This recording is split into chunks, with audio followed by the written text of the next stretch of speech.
কি বলি বলো তো, খাওয়া দাওয়া সেরেই শুতে চলে গেছিলাম।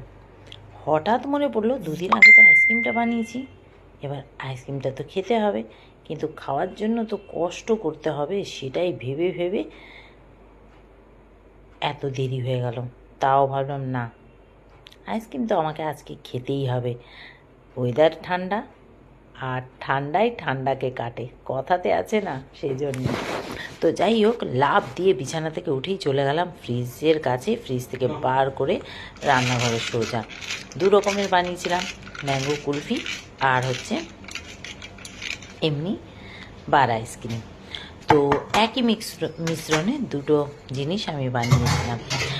তো সত্যি বলছি দারুণ হয়েছে, আর খুবই লোভনীয়, দেখতেই তো এত লোভনীয়, খেতে সত্যি বলছি দারুণ হয়েছে। মানে আমার মতো পাগল কেউ আছে? খাওয়া দাওয়া সেরে শুতে এসে আবার আইসক্রিম খাওয়ার জন্য রাত 12টার সময় লাফিয়ে বিছানা থেকে নেমেই চলে গেছি।